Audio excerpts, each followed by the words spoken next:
Que Dios les bendiga, hermanos.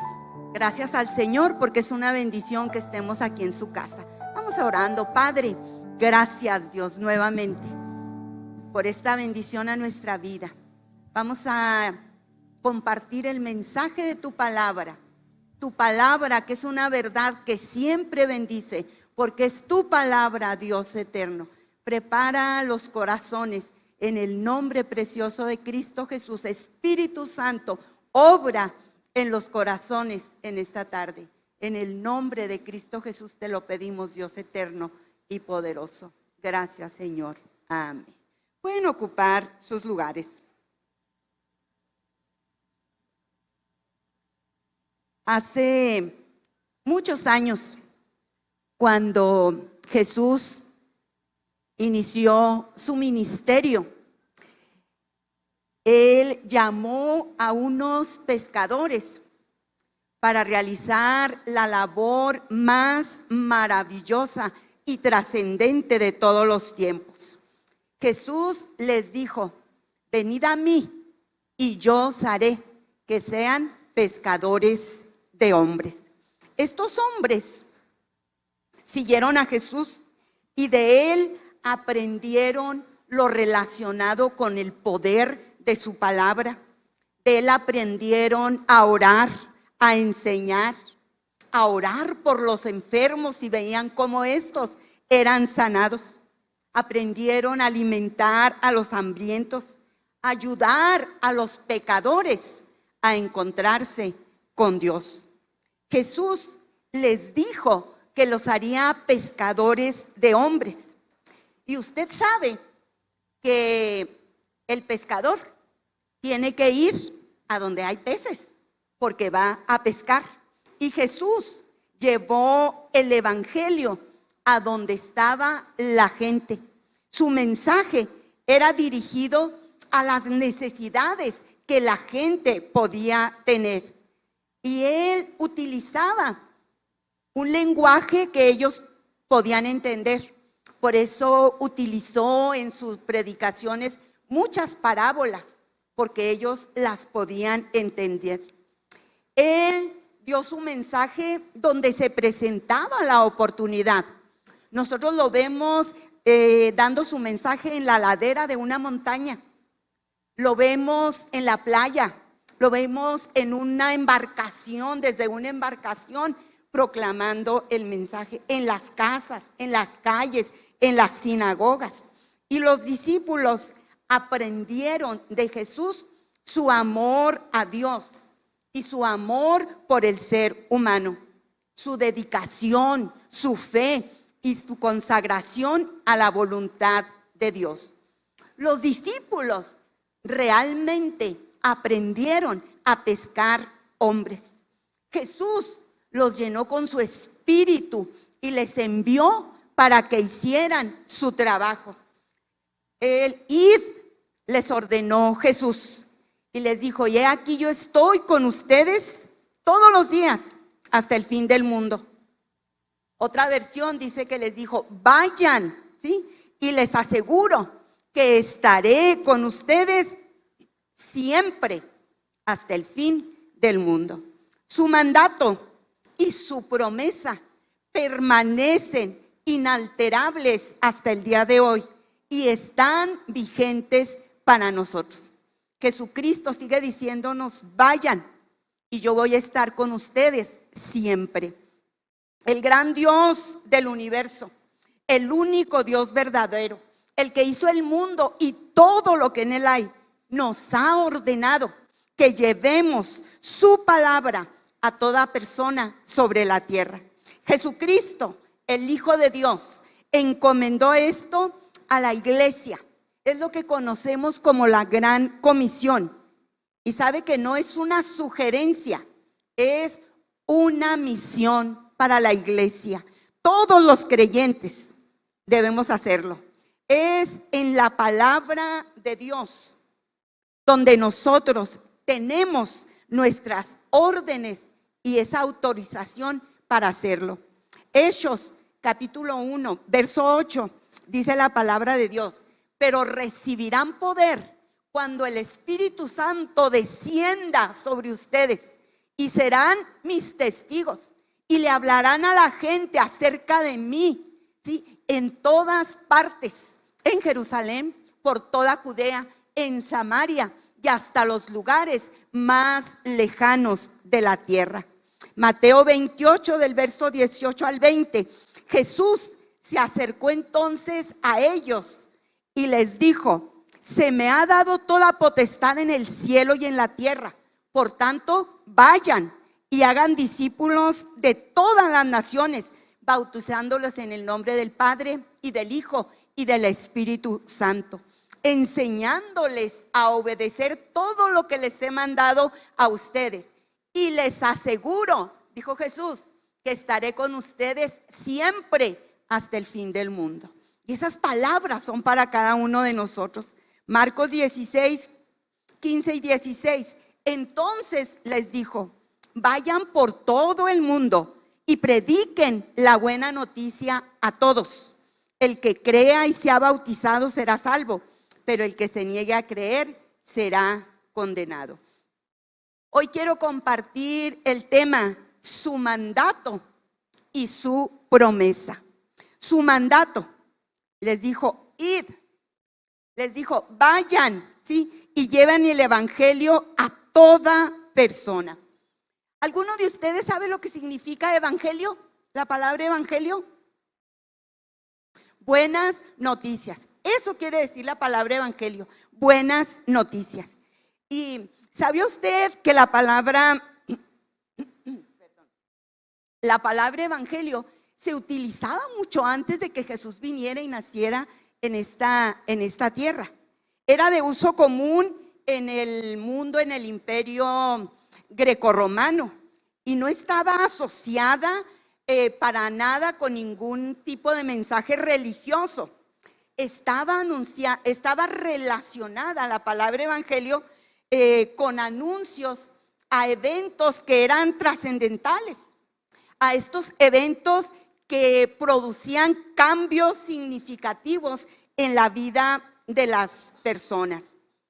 Se cuenta que cuando Grecia derrotó al imperio persa en la batalla que se conoce como la batalla de Maratón, el general del ejército griego, cuando ellos ganaron la batalla, dice que envió a uno de sus soldados, al que corrían pero rápido, a un velocista, y dice la leyenda que se llamaba Filipides, y mandó a Filipides para comunicar ese evangelio, esa buena noticia de que habían ganado la batalla.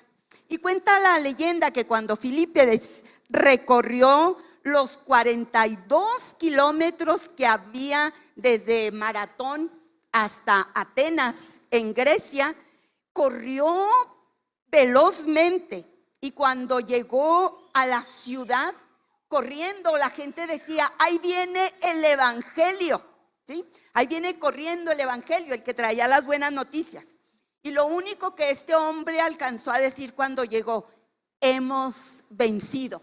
Y dice la leyenda que cayó muerto en ese momento, después de dar el evangelio, después de darles a los atenienses la buena noticia. Y la distancia que él recorrió fueron 42 kilómetros. De ahí viene el maratón, lo que todos conocemos, un maratón es lo que se camina o se corre, y son 42 kilómetros. De esa leyenda nació. Y sabe que los primeros cristianos, como el apóstol Pablo, fueron los que adoptaron este término que de alguna manera era político, y le dieron un giro radical, que es lo que nosotros conocemos hoy. Para ellos, para Pablo, para los primeros cristianos, la verdadera buena noticia, o sea, el evangelio, no era el poder de César, no era el poder del ejército, ni de los griegos, ni de los romanos. La mejor noticia era la llegada del reino de Dios a esta tierra. Era la victoria de Jesucristo sobre la muerte a través de su resurrección. Y una de las mejores noticias que Pablo dio a los corintios, la encontramos ahí en 1 Corintios 15, los primeros 4 versículos. Pablo les dijo: ahora, amados hermanos, permítanme recordarles la buena noticia que ya les prediqué. En ese entonces la recibieron con gusto y todavía parecen firmes en ella. Esa es la buena noticia que los salva a ustedes si siguen creyendo el mensaje que les prediqué, a menos que hayan creído algo desde un principio que nunca fue cierto. Yo les transmití a ustedes lo más importante y lo que se me había transmitido a mí también. Cristo murió por nuestros pecados, tal como lo dicen las Escrituras. Fue enterrado y al tercer día fue levantado de los muertos, como dicen las Escrituras. Esa es una noticia maravillosa. Cristo murió por nuestros pecados. 1 Timoteo 1:15 dice: la siguiente declaración, le dice Pablo a Timoteo, es digna de confianza y todos deberían de aceptarla. Cristo Jesús vino al mundo para salvar a los pecadores. Y luego expresa Pablo, de los cuales yo soy el primero o el peor de todos. Esto es el evangelismo, hermano. Es dar a conocer la verdadera, la buena noticia, la noticia más importante para el ser humano, que Cristo Jesús vino para salvarnos, para limpiarnos de nuestros pecados. Juan 3, 16 y 17 dice la palabra: porque de tal manera amó Dios al mundo, que ha dado a su Hijo unigénito, para que todo aquel que en él cree no se pierda, mas tenga vida eterna. Pero fíjese lo que dice el versículo 17, qué tremendo: porque no envió Dios a su Hijo al mundo para condenar al mundo, sino para que el mundo sea salvo por él. Qué maravilloso que nosotros podamos tener estas verdades presentes en nuestra vida para poder anunciar esta buena noticia, para llevar el evangelio a toda persona, y no para condenarlos, sino para hablarles del amor de Dios, del grande amor de Dios. Y el evangelismo es la presentación de Jesucristo a la gente. Jesús es la noticia más maravillosa, la venida de Jesús a la tierra es la noticia más maravillosa a través de todos los tiempos y de todas las edades, ¿sí? Y Él, por el poder del Espíritu Santo, y es lo que nosotros debemos presentar para que la gente, los hombres y las mujeres puedan llegar a confiar en Él como su Salvador y servirle como su Señor. El evangelismo, déjeme decirle que comienza con Dios, porque es su plan, y es mediante el Espíritu Santo. Él nos da el poder a cada uno de sus hijos para lograrlo. El plan de Dios para el evangelismo es una parte de su gran plan de redención. Dios vio el problema que trajo el pecado a este mundo. El pecado separó a la raza humana de Él. Entonces, cuando el pecado llegó, hizo imposible que el hombre pudiera disfrutar la vida feliz, eterna que Dios les había proporcionado. Y el pecado tenía que ser castigado con la muerte. Y la única manera de salvar al pecador sería por una persona inocente que tomara el lugar de cada hombre.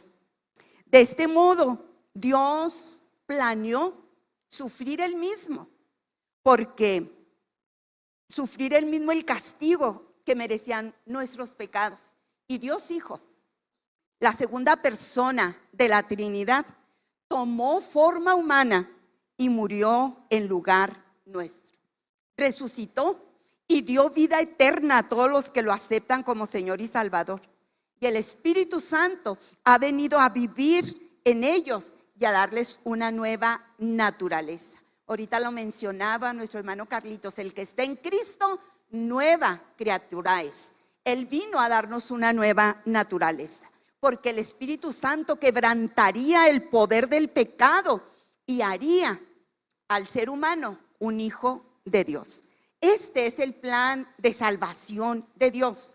Y este plan de salvación es lo que nosotros como iglesia es lo que tenemos que compartir con todas las personas y hablarles cómo Dios creó al ser humano para tener una relación con Él. Dios nos creó con un propósito, con amor. Fuimos creados para vivir en comunión con Él. Génesis 1:27 dice, y creó Dios al hombre a su imagen. A imagen de Dios lo creó, varón y hembra los creó. Pero ¿qué pasó? El pecado separó al ser humano de Dios. El pecado rompió esa relación con Dios. Romanos 3:23 dice, por cuanto todos pecaron, están destituidos, están separados de Dios. Entonces, todos necesitamos reconciliarnos con Dios, porque el resultado del pecado es la muerte eterna. El pecado tiene consecuencias espirituales. Dice la palabra en Romanos 6:23, porque la paga del pecado es muerte, mas la dádiva, el regalo de Dios, Jesucristo, la buena noticia, es que es vida eterna en Cristo Jesús, Señor nuestro. Y nos dice la palabra claramente ahí en Romanos 5:8, mas Dios muestra su amor para con nosotros, en que siendo aún pecadores, Cristo murió por nosotros. Qué especial. El amor de Dios fue demostrado en la cruz del Calvario. Ahí Jesús tomó nuestro lugar. Ahí Jesús recibió el castigo que nosotros merecíamos. Ahí Jesús pagó nuestra deuda. Y lo dice claramente la palabra. Isaías 53:5 dice la palabra, mas el herido fue por nuestras rebeliones, molido por nuestros pecados. El castigo de nuestra paz fue sobre él, y por su llaga fuimos nosotros curados. Romanos 3:24-26 dice la palabra de Dios, pero Dios, por su gran amor, gratuitamente nos declara inocentes, porque Jesucristo, dice, pagó todas nuestras deudas. Dios ofreció a Jesucristo como sacrificio por nuestros pecados. Cuando creemos esto, Dios nos perdona todos nuestros pecados pasados, pues nos tiene paciencia. De esta manera da a conocer su justicia y muestra que Él es justo y que nos hace justos por tener fe en Cristo Jesús. Qué maravilloso, qué especial. Sí, sabe que ahí en la cruz del Calvario Cristo derramó su sangre para el perdón de nuestros pecados. La sangre de Cristo Jesús nos limpia de todo pecado. La sangre de Cristo Jesús nos trae perdón y restauración. Primera de Juan 1 dice la palabra de Dios, si vivimos en la luz, así como Dios está en la luz y tenemos comunión unos con otros, la sangre de Jesús, su Hijo, nos limpia de todo pecado. Si afirmamos que no tenemos pecado, lo único que hacemos es engañarnos a nosotros mismos y no vivimos en la verdad. Pero si confesamos nuestros pecados a Dios, Él es fiel y justo para perdonarnos nuestros pecados y limpiarnos de toda maldad.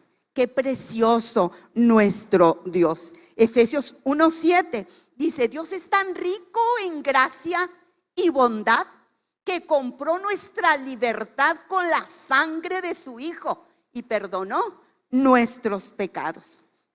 Déjeme decirle una verdad maravillosa. No existe pecado que la sangre de Cristo no pueda perdonar. No existe ninguno, por el más tremendo que usted pueda considerar. No existe pecado que la sangre de Cristo no pueda perdonar.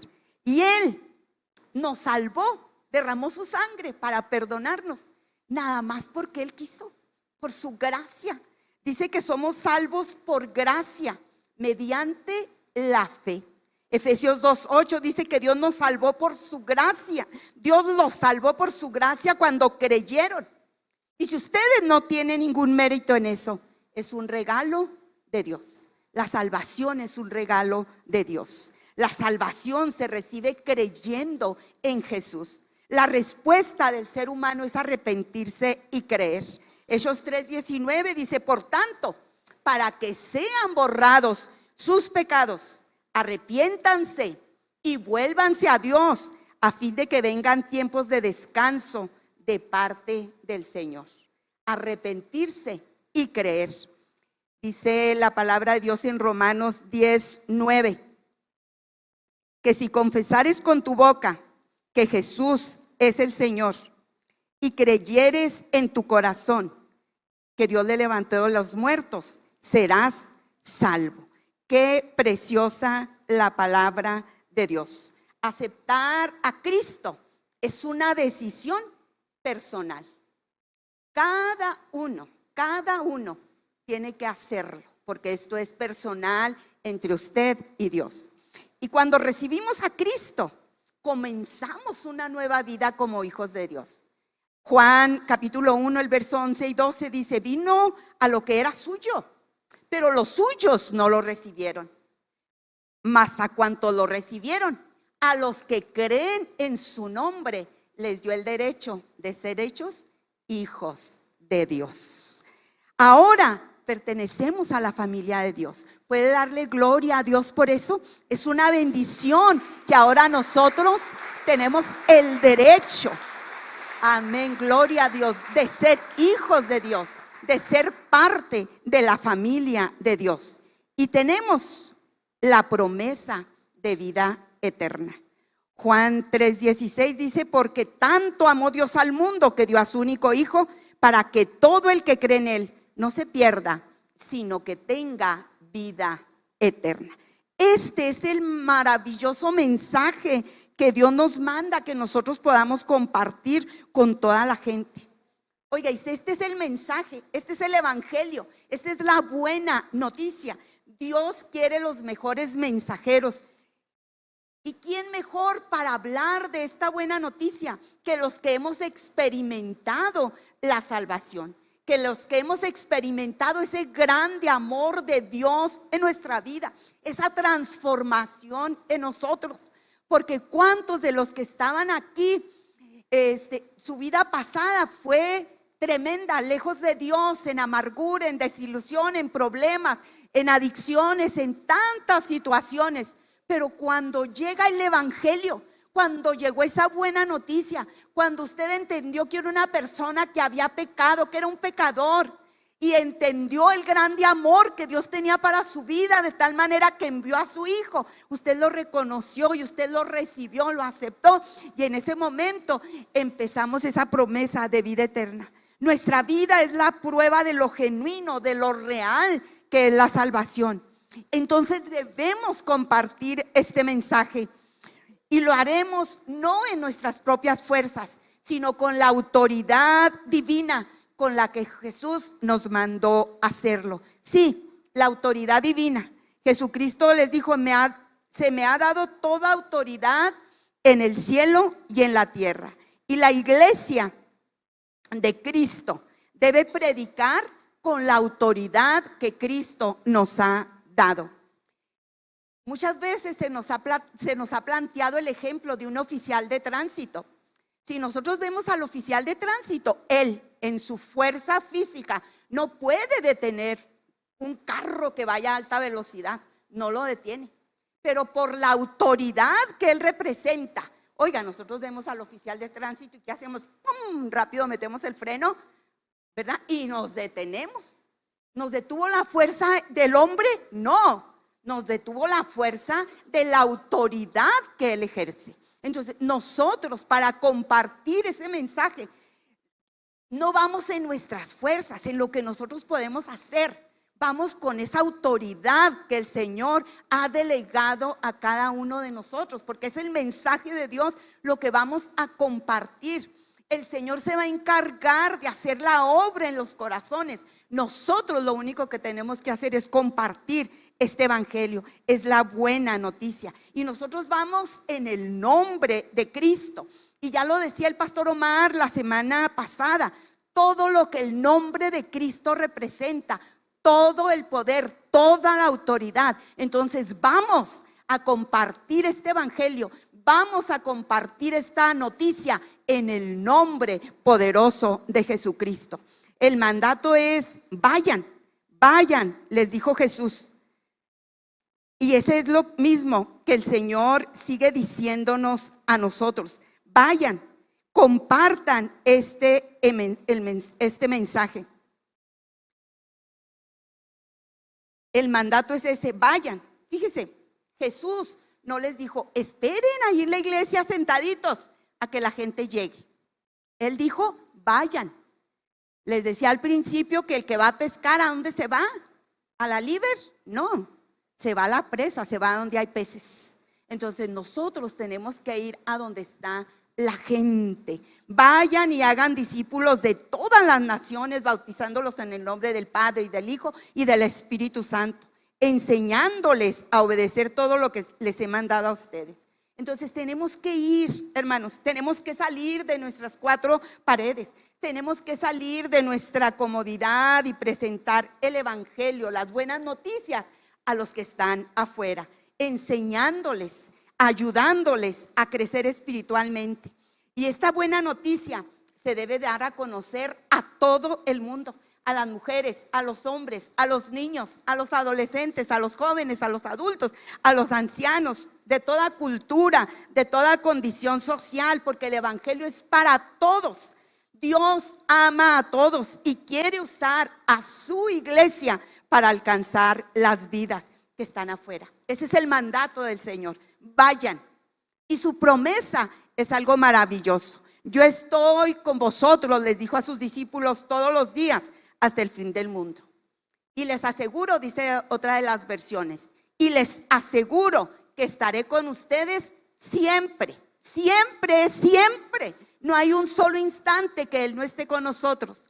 Estaré siempre hasta el fin del mundo. Jesús no solo nos dio un mandato, Él nos dio una promesa: su compañía, estar con nosotros. Cuando evangelizamos, Cristo está con nosotros. Cuando sentimos temor, Él está con nosotros. Cuando parece difícil la situación, Él permanece con nosotros. Mire, nosotros encontramos en la palabra que a través del Antiguo Testamento Dios llamó a los pecadores para que se volvieran de sus pecados, para que fueran salvos, y lo hizo. Nosotros lo encontramos en la palabra a través de hombres en el Antiguo Testamento. Vemos cómo eligió a Noé para predicar un mensaje de arrepentimiento contra la iniquidad, para instar a la gente a aceptar el medio de escape que hubo en aquel tiempo, que fue el arca que él estuvo construyendo. Dios envió a Jonás para prevenir al pueblo de Nínive y darle la oportunidad de salvarse. Dios envió a Isaías, a Amós, a Jeremías, a los demás profetas, y los enviaba con el poder del Espíritu Santo para que entregaran ese mensaje que venía de parte de Dios. Sus mensajeros fueron hombres elegidos y enviados por Él a cierta gente en ciertos lugares, en ciertas circunstancias que ellos estaban viviendo. El mensaje especial era para ellos. Y déjeme decirle que esta es todavía la forma que hoy en día de actuar de Dios. Él sigue utilizando hombres, mujeres para dar su mensaje. Dios sigue obrando por medio del hombre. Les dijo a sus discípulos que el Padre estaba obrando a través de él, ¿sí? Y haciendo los milagros, dándoles las palabras que debía hablar. Pero Jesús le prometió a todos sus seguidores que el Espíritu Santo obraría por medio de ellos. Les dijo: y mayores cosas que estas que yo hago, les dijo Jesús, ustedes las harán. Ellos le creyeron a Jesús, ¿sí? Por eso le creyeron lo que Jesús les había prometido, creyeron en esa promesa. Por eso ellos empezaron a predicar en el nombre de Jesús, con esa autoridad que Jesús les dio. Con esa autoridad en el nombre de Jesús levantaron aquel cojo que estaba allá a la puerta de la Hermosa, en el nombre de Jesús, ¿sí? Porque le creyeron a Jesús en su promesa. La fe de ellos estaba puesta en un Cristo vivo y resucitado, no en su fe en ellos, sino su fe, su confianza en Jesús. Nosotros, amada iglesia, creemos en un Cristo vivo que está con nosotros siempre. Por eso debemos estar conscientes que lo que nosotros hagamos al evangelizar, detrás de todo, en todo y a través de todo lo que hagamos, está Dios. Porque sin su presencia, sin su poder, nuestros esfuerzos serán infructuosos, no prosperarán. Pero en su poder, el Espíritu Santo lo ha prometido, que su poder estaría en nosotros, porque es el Espíritu Santo el que convence, es el Espíritu Santo el que quebranta las cadenas del pecado y transforma a los pecadores en hijos de Dios. Qué increíble que en el evangelismo, en este plan redentor, hay algo tan especial.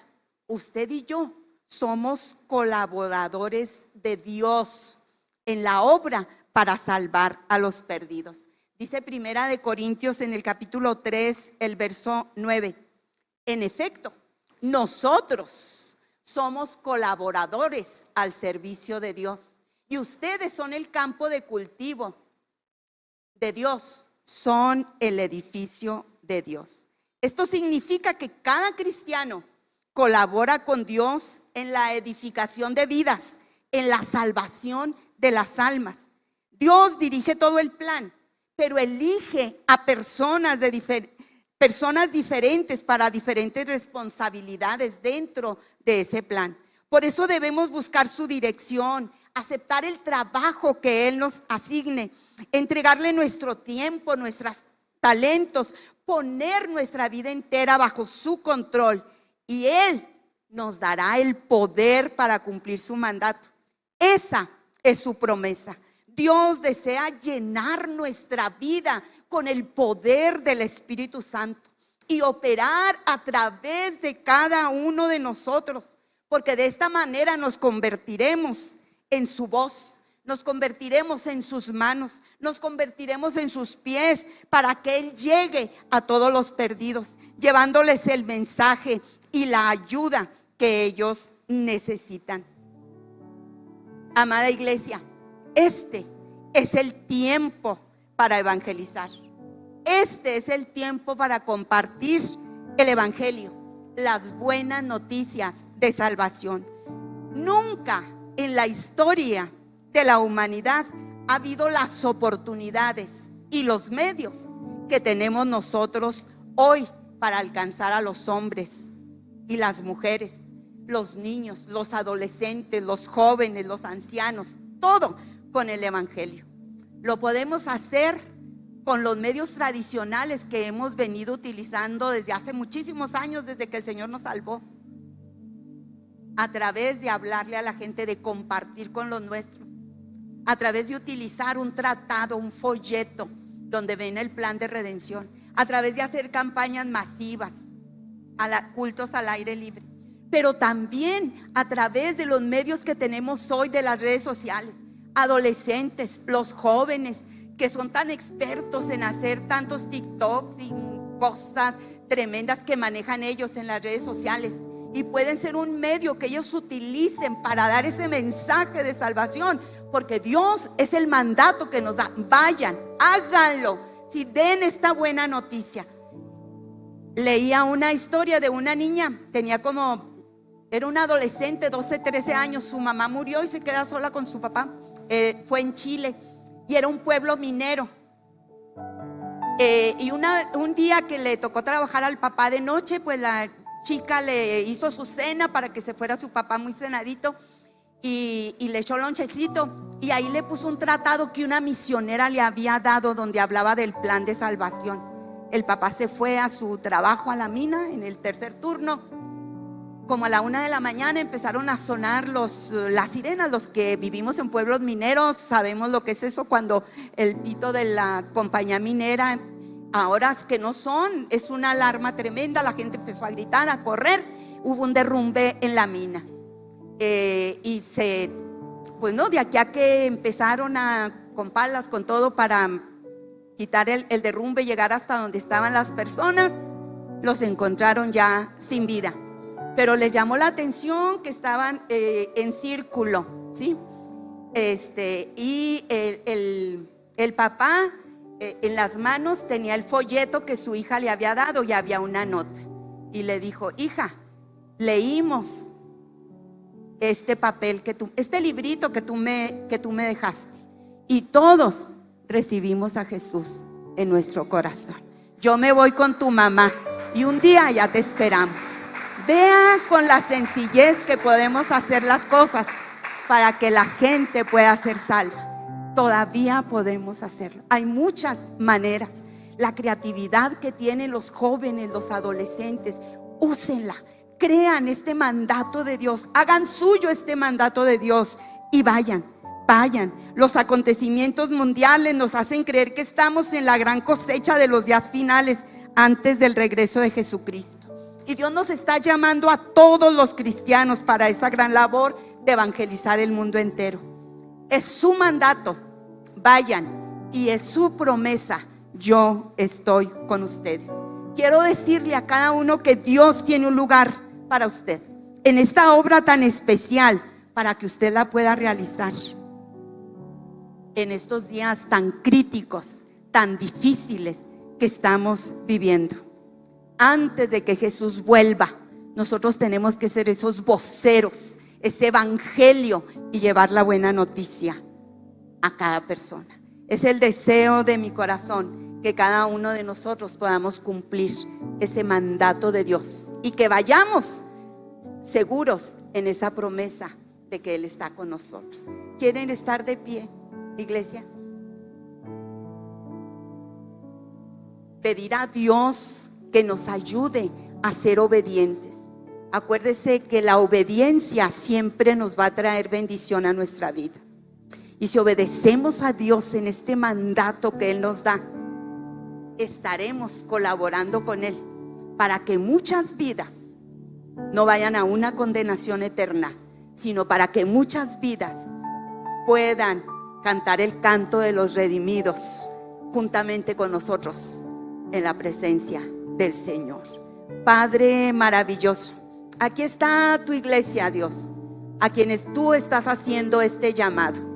Vayan, compartan, den esta buena noticia. Espíritu Santo, empieza a trabajar en cada vida, en cada corazón. Que haya un compromiso en nosotros, Dios, para ser obedientes a tu mandato. Espíritu Santo, empieza a trabajar con la gente que recibirá el mensaje que los jóvenes darán a través de lo que ellos dispongan en su corazón, a través de lo que los adolescentes harán para compartir esta buena noticia, lo que harán los jóvenes, los adultos, los ancianos. Señor, que tu iglesia sea una iglesia que acepte este reto, que sea obediente a ti y podamos salir y compartir esa buena noticia. En el nombre precioso de Jesucristo. Trata, Espíritu Santo, en cada vida, en cada corazón. Trata de una manera especial, mi Dios. Te lo pido con todo mi corazón, en el nombre poderoso que es sobre todo nombre, en el nombre de Jesucristo. Gracias, Dios. Gracias, Señor. Amén. Dios les bendiga.